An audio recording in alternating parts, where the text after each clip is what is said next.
In this video, I'm going to break down for you the biggest obstacles that you will face as an insurance agent over the next 5 years if you're in the industry, and some of them might surprise you. This video is brought to you by none other than Hire Heroes, you guys. Hire Heroes is your one-stop shop when it comes to virtual staffing and making sure that you have qualified talent with your business. One thing that I love about Hire Heroes, you guys, is they've actually gone through the process already of vetting and making sure that your staff member is well trained to best fit your needs. Whether you need help with social media work, posting things on your accounts, responding to people that send messages to your social media accounts, whether you need help with data entry or a multitude of other things that they're qualified to do, Hire Heroes has got you covered. If you're having trouble finding quality talent and number two, affording to be able to run payroll for that talent, Hire Heroes has got you covered with an affordable alternative to have a virtual assistant working for your business. There's a link down in the description of this video to where you can learn more about getting your own VA through Hire Heroes. I certainly recommend it. They're what we use in our business for all of our virtual assistant needs, and you will want to make sure that you check them out today. So maybe you're in the insurance business. Maybe you're considering joining the insurance business, and you want to know what your biggest obstacles and your biggest challenges are going to be over the next 5-year time period. The time of recording this is actually 2023, and what we have seen in the past 6 months, I think, is a huge topic of conversation in this specific line of thinking, and that is artificial intelligence has really kind of burst onto the scene. It started, well, I think a lot of it has been going on over the previous 5 years, but I don't think it was really in the public eye in the way that it is now with the emergence of tools like ChatGPT, and there's so many influential people in Silicon Valley and in the technology world that are discussing artificial intelligence technology. And there's so much of it now. It seems like everywhere you turn, you have artificial intelligence technology that's being offered, talked about. Everybody wants to teach you how to use it to grow your business, etc., etc.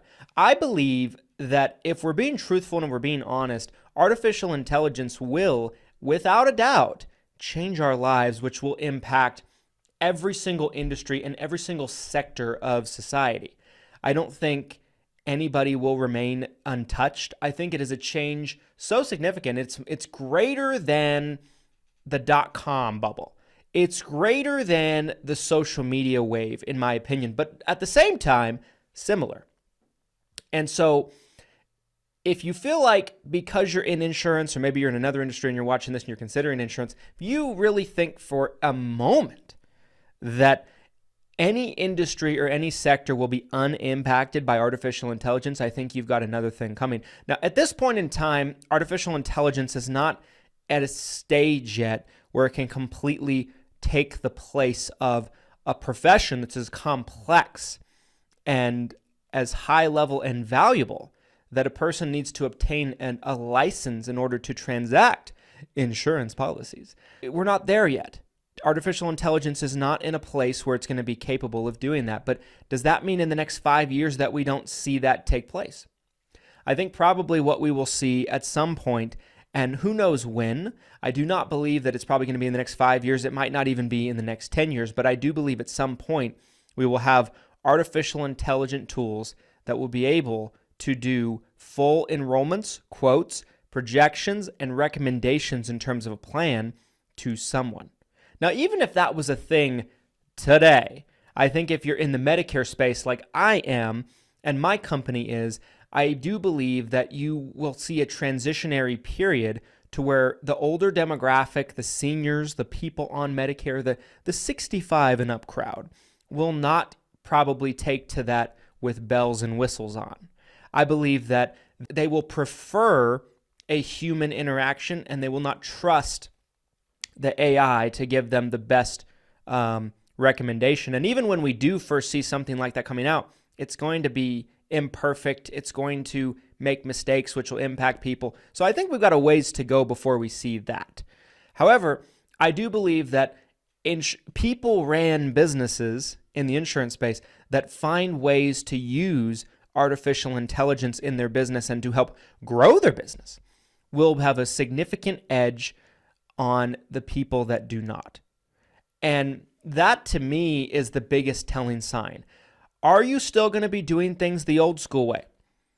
I relate it to the previous 5 years of agents that are still doing 100% driving to people's houses hours away and sitting at the kitchen table, still doing paper applications, and just kind of doing everything that old school ground and pound way. Now, if someone's doing that and you're watching this, I'm not taking a shot at that kind of way of doing business. That is how I started in the early years of my business, and I did very well. It works.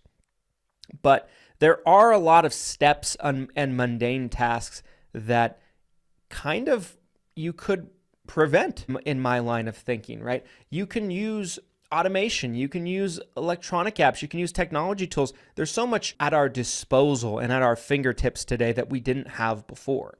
And so AI will feel kind of like that.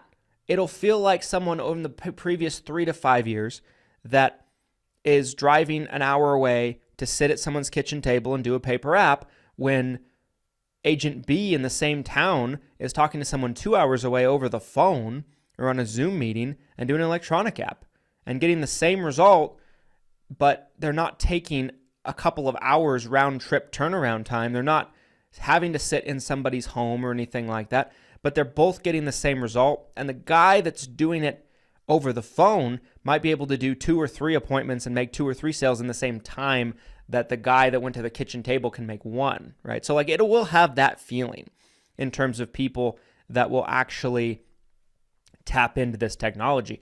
I do believe another thing we need to talk about is government regulation. So at the time of recording this, in the previous 30 days or so, CMS dropped their final rule. Now, I did what's known as a emergency podcast with my co-host of Taco Tuesday, Let's Talk About Insurance, my podcast, with Glenn Shelton, my co-host. And we dove in to the specifics and the real meat and potatoes, if you will, as they say, of what this bill actually entails, what it means for agents. I do think that the biggest obstacle that faces insurance agents are really these two: technology progression and compliance tightening. More rules, more regulations. And I think you can kind of put that in the same category as potentially, and it might sound like I'm putting on a tinfoil hat, and I'm not saying that this is essentially the case 100%, but I do think that there is signs to be shown and signs that can be looked at that would back up the fact that the Centers for Medicare and Medicaid Services and the carriers would love nothing more than to do away with the agent force. The agent force is such a liability for them. They're 1099 employees. They don't have nearly as much oversight or control as they do somebody that works for a carrier. And because of this, they're 1099 employees. They don't have as much oversight or control. They look at the agent, the independent agent, as a liability for the most part. Now, I do believe that is probably overseen. I think a lot of the compliance rules that we've seen over the previous few years here that have kind of caused a lot of this tightening has not been from the single field agent. Don't get me wrong. There's plenty of those that are not straight shooting, if you will. But I think the majority of the complaints come from unethical, shady, cutting corners call center organizations, a lot of which are publicly traded companies, which you know that they're on the radar of carriers and CMS, and you just leads one to wonder how they've been able to kind of get away with some of the things that they've been allowed to get away with, such as refusing to provide a quote to someone without the person providing their Medicare number. I saw that one firsthand, observing somebody actually call one of these numbers you see on television. And breaking every, marketing rule there is, compliance rule there is. This is a fact, but they seem to tighten rules on everybody as a result. So I think technology is a huge one. You have to pay attention and do your best to keep up with what is changing in technology right now. But at the same time, you also have to be aware that regulation and government oversight and government tampering, government overreach, whatever terminology you might want to use, those two things are the biggest threat to insurance sales and the biggest obstacles over the next 5 years. Now, can you overcome these things? You can. The best way you can do it is one word: adaptability. If you refuse to adapt, the walls that you are in and the room that you live in will shrink around you, and your world will kind of shrink under your feet. And that is where before you know it, you can't do business anymore. And that's what I foresee over the next 5 years. The best thing I think I can recommend for everybody is adapt. Adapt to new rules, find ways to do business despite them, not reasons why you can't do business because of them.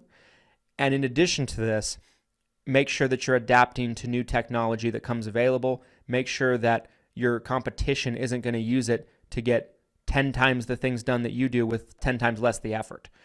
Anyway, guys, if you agree with me, if you disagree with me, I would love to have a dialogue with you on this. So comment your thoughts down below. If you like this type of content and you agree with my assessment of the situation, make sure to comment your thoughts down below, like I said, but also like the video, subscribe for future content, and we'll see you at the top in the next 5 years, hopefully. Here's to your success and your abundance. We'll see you next time. Thanks, guys.